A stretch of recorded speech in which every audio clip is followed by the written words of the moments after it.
ഈ PSC ഒക്കെ പഠിച്ചു നടന്നിട്ട് എന്ന് ജോലി കിട്ടാനാ? അമ്മ, ഞാൻ ഈ PS വന്ന് കഷ്ടപ്പെടുന്ന ആർക്ക് വേണ്ടിയാണ്? നമ്മുടെ കുടുംബം രക്ഷപ്പെടാൻ വേണ്ടല്ലേ? അമ്മ എന്താ മനസ്സിലാക്കാത്ത തന്നെ?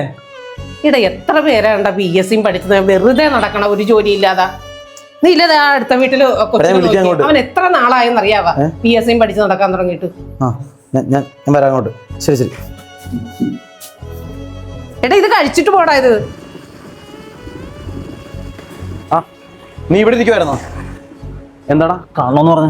എന്ത് പറ്റി? വികാസ്, അവിടെ സാറ് വിളിക്കണം. വികാസ്, ഇപ്പോൾ നമുക്ക് BTech ഗ്രാജുവേഷൻ മാത്രമേ നമ്മളിപ്പോൾ വേക്കൻസി കൊടുക്കുന്നുള്ളൂ.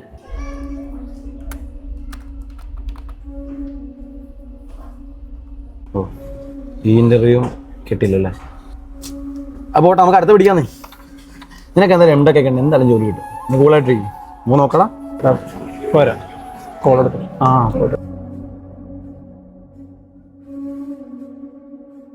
ചേച്ചി 2 നാരങ്ങോളം.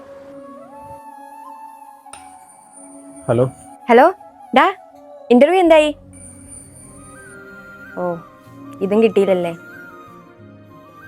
എടാ, ഇത്രയും നാൾ നിന്നോടുള്ള ഇഷ്ടം കൊണ്ടാണ് ഞാൻ ഇവിടെ പിടിച്ചു നിന്നത്. ഞാൻ എഫേർട്ട് ഇടാഞ്ഞിട്ടല്ല. പക്ഷെ ഇനി അത് പറ്റുമെന്ന് തോന്നണില്ല. നീ എന്തെങ്കിലും ഒന്ന് ചെയ്യ്, അല്ലെങ്കിൽ പിന്നെ എനിക്ക് അച്ഛൻ പറയണ അനുസരിക്കേണ്ടി വരും. ശരി എന്നാ. ഹലോ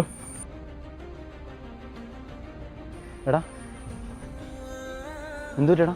ഒന്നുമില്ല. നീ എന്തിനാ കരയുന്നേ?